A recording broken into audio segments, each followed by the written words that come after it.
I think this was the most interesting article. Our last article is about, oh, get ready, because like strap in for this one. It's about molecules in saliva. And that apparently for kiddos that are on the autism spectrum, they can find specific RNA molecules. Now, we've been hearing a lot about RNA. So let me just say this, RNA is not DNA. That's a really important distinction. DNA is those 2 strands of chromosome and RNA is 1 strand. And they apparently do not interact with each other. And here's the other thing that I know from research this morning is that DNA is alkaline stable and RNA is not. What does that mean, alkaline stable?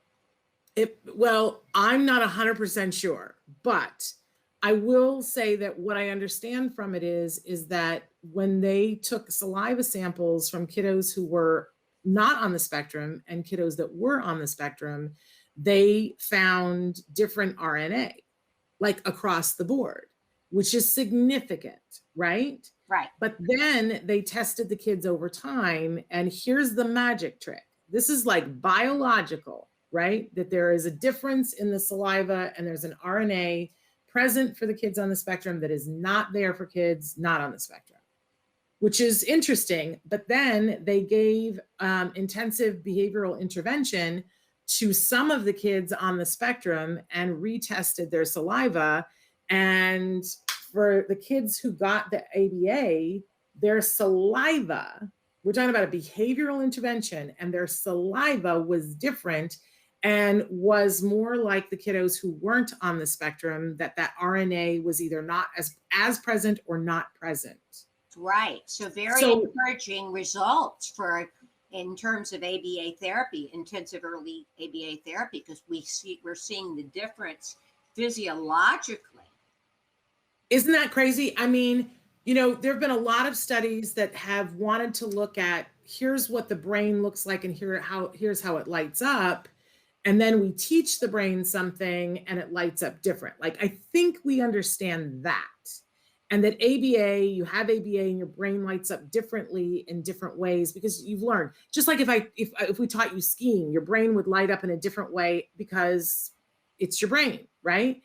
But saliva, doing something behaviorally to learn something changes RNA in your saliva. This is fascinating to me.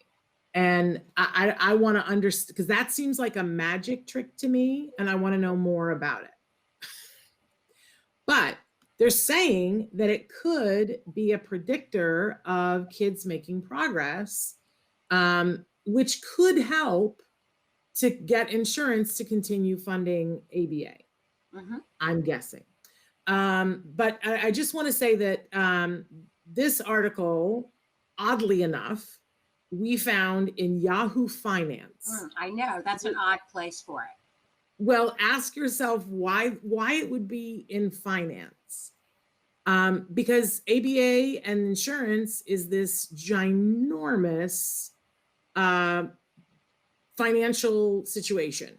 Right. That is costing insurance a lot, costing parents a lot. And if this can move that dial, it's of interest to people in the financial world. I also want to say that the study is coming out from researchers in SUNY Upstate Medical University, Penn State Medical University, and Quadrant Biosciences. And I also want to say, if you think, wow, I've been hearing the word RNA a lot lately, where have I been hearing that? I also want to point out that some of the vaccines that are being given right now for COVID, that those are mRNA, which means that they are messenger RNA, that what they're doing is injecting people with RNA that has a messenger to go do something. Right. So my question becomes, Nancy, if doing ABA can change the RNA, like, what does that mean on both sides of the equation? Does it mean that we can do something behaviorally to change the RNA? It seems like we could. Mm-hmm. And can someone be given an injection with a messenger RNA that changes the RNA of people who are on the autism spectrum? That's an interesting question, Shannon. Isn't that? Yes. And what the effects are of that. So Right. I think it poses more questions than I have answers for. It Right. hurts my head a little, but I find it very interesting. I was like, that is, I'm going to tell a story that's just wrong. I don't even know why I'm telling this story, but I remember saying to my pediatrician, I was like, I don't understand this. I ingested eggplant and then I breastfed my child, and I'm not kidding you. My child, I checked his diaper the next day and there were eggplant seeds in it. And I said, I don't understand, because I ingested it. I clearly did not have eggplant seeds come out of my body into my child. And how did he poo them? And my doctor was like, that's a magic trick. I don't think that happened. I don't. So what is the explanation for it? There was no explanation. My doctor said, I don't see how that could have happened. And I was like, I know what an eggplant seed looks like. Right. I know that my baby did not ingest eggplant. I know that I did. How did that happen? And that's what this reminds me of.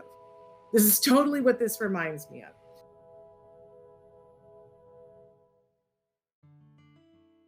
Thanks for watching Autism Live. If you found anything helpful in this video, please give us a like. In fact, make sure that you smash that subscribe button on YouTube and give us a like on Facebook. You can also follow us on Twitter and Instagram for important updates. And please download our free podcast wherever you get your podcasts. See you next time. Until then, give your kiddos a hug from me and one for you too. Bye-bye for now.